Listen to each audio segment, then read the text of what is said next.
বোঝানো হয়েছে এতদিন, এবং আগামী দিন আমি নিশ্চিত যে এডিসি তো আমরা দখল করবই।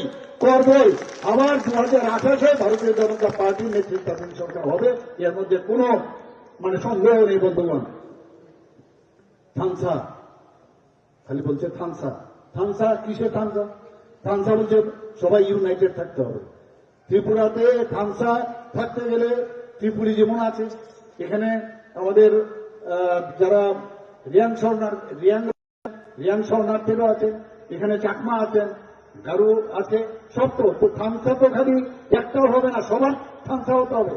জাতি, জনজাতি এবং মণিপুরী এবং যারা মাইনরিটি সবাইকে নিয়ে আমাদের থামসা করতে হবে। আমরা থামসা করতে জানি কাকে, সবাইকে নিয়ে। আমরা যেটা বলছি সেটাই হচ্ছে থামসা, যে সবাইকে নিয়ে আমরা ডেভেলপমেন্টের কথা বলবো। কেউ কাউকে ছেড়ে কাউকে সবকা সাথ সবকা বিকাশ, বিশ্বাস একটা প্রয়াস, এর মধ্যেই কিন্তু এই থামসা লুকিয়ে আছে। বন্ধুগণ, সবাইকে নিয়ে আমাদের চলতে হবে, সব গ্রুপকে নিয়ে আমাদের আগামী দিন আমাদের চলতে হবে বন্ধুগণ, এবং সেইভাবে আমরা কাজ করছি। এদিনে জনসভায় বক্তব্য রাখতে গিয়ে সহযোগী তিপ্রামথার তীব্র সমালোচনা করেন মুখ্যমন্ত্রী ডাক্তার মানিক সাহা।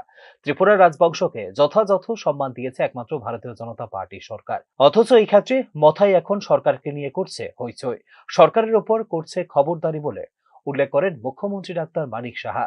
থানসা শুধুমাত্র নির্দিষ্ট একটি সম্প্রদায়কে নিয়ে নয়, রাজ্যের সব অংশের সব জনগোষ্ঠীকে নিয়ে থানসা সরকারের মূল লক্ষ্য বলে জানিয়েছেন মুখ্যমন্ত্রী ডাক্তার মানিক সাহা। আর আমাদের সরকার এসে আমরা মহারাজাদের যাদের কীর্তি আছে, এত কিছু কাজ করেছে, তাদেরকে আমরা সম্মান দেব না কেন? আমরা দিয়েছি, কিন্তু বর্তমানে যারা হইচই করছে তখন কিন্তু শব্দ নেই, ঘরের ভিতর চুপ করে বসেছিল। আমরা এসে ওদেরকে বের করে ওদের সেই সম্মান আমরা দিয়েছি। বন্ধুগণ, এখন আমাদের উপর খবরদারি করার চেষ্টা করে। আমরা চাই আমাদের সাথে থাকুক, আমরা কারোর এগেনস্টে না, কিন্তু ভালোভাবে থাকলে বড় ভাই হিসেবে ছোট ভাইয়ের যা কর্তব্য সেইভাবে থাকা উচিত, এবং বড় ভাই ছোট ভাইয়ের সাথে যেভাবে ভালোভাবে তার রাখার যা ব্যবস্থা আমরা সেইভাবে থাকতে চাই।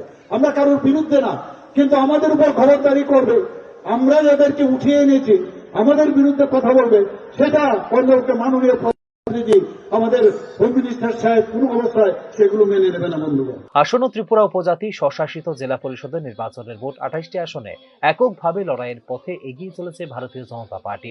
তবে এই ক্ষেত্রে সরকারি বিজেপির সহযোগী তিপ্রামথা এখনো স্পষ্ট করেনি তাদের অবস্থান। তবে আসন্ন নির্বাচনকে কেন্দ্র করে জনজাতি এলাকাগুলিতে দলের প্রভাব বিস্তার করতে বিজেপির হয়ে সামনে থেকে প্রচার করছেন মুখ্যমন্ত্রী ডাক্তার মানিক সাহা।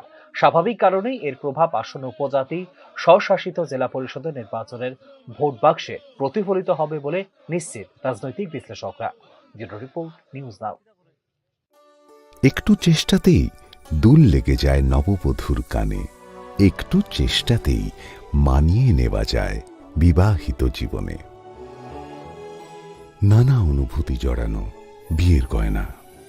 শ্যাম সুন্দর কোম্পানি জুয়েলার্স। রবিবার রাজ্যের প্রয়াত প্রাক্তন মুখ্যমন্ত্রী সুধীর রঞ্জন মজুমদারের 17তম মৃত্যুবার্ষিকী পালন করল ত্রিপুরা প্রদেশ কংগ্রেস। এদিন পোস্ট অফিস চৌমুহনীর প্রদেশ কংগ্রেস ভবনে আয়োজিত হয় মূল অনুষ্ঠানটি।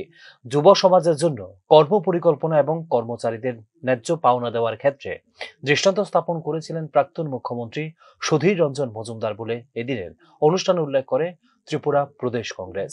যুব সমাজ যারা কর্মসংস্থানের ক্ষেত্রে যে ভূমিকা ওনার প্রশাসন নিয়েছিল, বা কর্মচারীদের তাদের ন্যায্য প্রাপ্তি তাদেরকে পাইয়ে দেওয়ার জন্য উনি যে পদক্ষেপ নিয়েছেন, এটা এই রাজ্যের ক্ষেত্রে একটা বড় দৃষ্টান্ত। সারা দেশে এই রাজ্য দৃষ্টান্ত স্থাপন করেছে।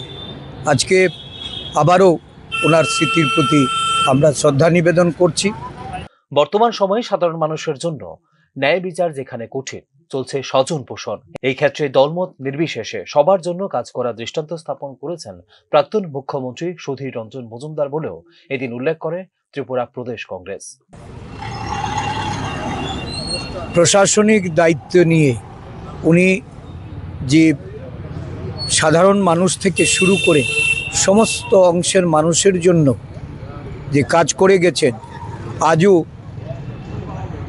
এই রাজ্যের মানুষ ওনাকে শ্রদ্ধার সঙ্গে স্মরণ করেন, এবং বর্তমান রাজনীতিতে এই সহজ সরল মানুষটিকে আমরা অনুভব করি যে যেভাবে আজকে রাজনীতিতে দুর্বৃত্তায়ন বা দুরুপয়োগ চলছে, যে প্রশাসন আজকে সাধারণ মানুষকে নানাভাবে তাদেরকে ন্যায় বিচার পাইতে বা তাদের বিভিন্ন সুযোগ সুবিধা প্রদানে দলবাজি স্বজন পোষণের মধ্য দিয়ে চলছে, এতে সুধীরবাবু একটা দৃষ্টান্ত যে উনি দলমত নির্বিশেষে কাজ করে গেছেন।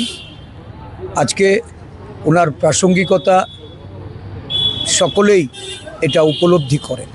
বিশেষ করে 18 মে 1939 সালে জন্ম হয়েছিল প্রয়াত প্রাক্তন মুখ্যমন্ত্রী সুধীর রঞ্জন মজুমদারের। 4 জানুয়ারি 2009 সালে মৃত্যু হয় তার।